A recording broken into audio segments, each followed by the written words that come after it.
Se Deus existe mesmo, por que que ele permite tantas coisas acontecendo? Por que que o pecado existiu? Por que ele não impediu que o pecado acontecesse? Essas coisas nós vamos tratando aqui no decorrer da aula e espera aí tirar as suas dúvidas. Meus irmãos, a paz do Senhor a todos, sejam todos muito bem-vindos. Hoje estaremos dando continuidade, ao nosso estudo que iniciamos há 3 semanas atrás, falando sobre criação, queda e redenção.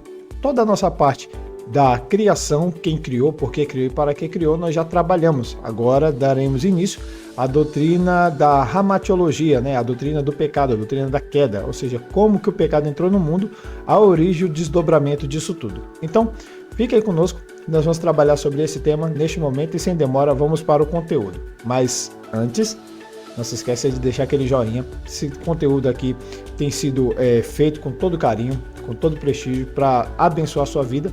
E a única coisa que nós pedimos é que você deixe aí aquele joinha, aquele comentário, aquela dica de conteúdo que você gostaria de ver. Deja, eu não entendo direito essa matéria da teologia. Eu não entendo direito esse ponto aqui teológico. Eu não entendo direito esse versículo. Você poderia me ajudar? Deixa aí nos comentários que nós estaremos gravando o vídeo aí referente ao tema, tá bom? Então, que Deus te abençoe. Bora pro conteúdo. Hoje daremos início, à segunda parte de toda a doutrina, já falando sobre a criação. Hoje entraremos na parte da queda, ou seja, vamos falar sobre a queda humana, como o pecado entrou no mundo. E essa doutrina é mais uma doutrina aí que é importantíssima para o nosso crescimento pessoal. Observe só, hoje nós entraremos na doutrina da queda, ou seja, como o pecado entrou no mundo. E quando vamos falar disso, chegamos aqui a algumas perguntas. Primeiro, qual a origem do mal? Você já se deparou com essa pergunta alguma vez? Nunca parou para se perguntar, se Deus é bom, por que que o mal existe? Essa é a pergunta que muitas pessoas fazem, né? Se Deus existe mesmo, por que que ele permite tantas coisas acontecendo?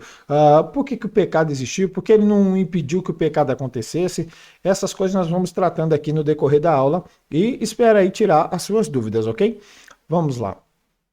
O texto vai nos dizer, nós temos aqui algumas perguntas importantes aqui para fazer. Primeiro, Deus não criou tudo bom? Essa foi a primeira afirmação que a gente fizemos nos vídeos anteriores a respeito da criação. E viu Deus tudo quanto havia feito, e eis que era muito bom. Então, se tudo era bom, não era para o mal existir, certo? Segunda coisa, a criação ela não revela o Criador? Nós trabalhamos aqui o Salmo 19, que diz que os céus proclamam a glória de Deus e o firmamento mostra as obras de suas mãos. Um dia fala disso outro dia, e uma noite faz declaração disso a outra noite. Observa só, se Deus criou tudo bom, e se o céu revela, ou se a criação revela a glória de Deus, por que que o mal existe? Outra pergunta, como pode existir o que é ruim, então, se tudo que Deus criou era bom? E a outra pergunta ainda que nós temos aí é o que é pecado? Essa pergunta, na verdade, não é uma pergunta tão facilmente definida. Observa aqui comigo. Se eu perguntar aqui para você o que é pecado, na maioria das vezes nós vamos ter aquela concepção rasa sobre o que o pecado é. E por que que a gente estamos falando a respeito disso?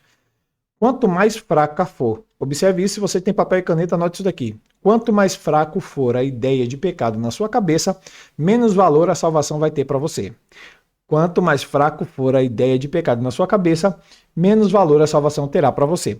E por que eu estou dizendo isso? Porque a doutrina do pecado é o que nos potencializa na nossa mente o valor que daremos à doutrina da salvação. Se nós não tivermos uma base bem fundada sobre o que é pecado, por consequência, não teremos uma boa visão sobre o que é salvação. E a consequência disso é que nós não valorizaremos a salvação como ela merece ser valorizada.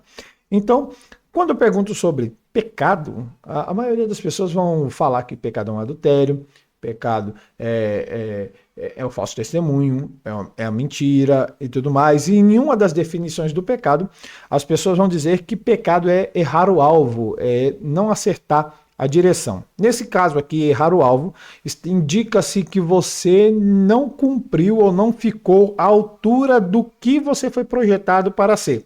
Lembra do que eu falei sobre a liberdade? Liberdade é conseguir cumprir regras, é conseguir estar à altura do que você foi projetado para ser. E o homem, pela liberdade dele, ele decidiu contrariar aquilo que Deus projetou para ser de uma certa maneira. Deus criou tudo bom, o homem contrariou isso que era bom, fazendo o que é ruim, errando o alvo, perdendo a direção. Mas essa não é a única definição de pecado. Observe só que a Bíblia ela vai nos dar algumas informações sobre o que é pecado. Primeiro, o pecado, de certa maneira, ele é a desobediência. E essa daqui é uma maneira muito mais fácil de a gente perceber sobre o que é pecado. Exemplo, se eu dissesse para o meu filho, filho, venha até aqui o quarto, e ele dissesse, não vou, o nome disso é desobediência, porque eu, como pai sobre ele, como pai dele, eu tenho autoridade sobre a vida dele. E ele me desobedecendo, ele está contrariando uma lei que eu dei. Colocando isso daqui em Deus, quando Deus diz algo para nós fazer e nós não fazemos, o nome disso é desobediência. E a desobediência é uma maneira de pecado, certo? Mas nós temos também uma segunda maneira. E que maneira é? A segunda maneira é a transgressão. É quando você vai além, do que te foi mandado. Exemplo, a ordenança é vá até o ponto A e você vai até o ponto B. Você passa além do que foi mandado. Então, se o certo é você ir até o ponto A e você foi além, você está transgredindo, você está indo além do que o que te foi mandado. Então, os seres humanos, eles pecam desobedecendo, ou seja, Deus falando e eles não fazendo, mas peca transgredindo, que é Deus falando, vá até aqui e eles indo até lá. Entendeu a ideia? Mas não é somente isso. A Bíblia também vai dizer que o pecado, ele também é feito, uma das características do pecado é que ele traz para o ser humano algo chamado de iniquidade. E o que é iniquidade? Iniquidade é o oposto de equidade. Equidade é a capacidade de resolver o problema. Iniquidade é a incapacidade de resolver o problema. Em certo ponto, equidade é a capacidade de ser justo em tudo quanto você faz. Uma das definições que você vai achar aí no Google se você procurar.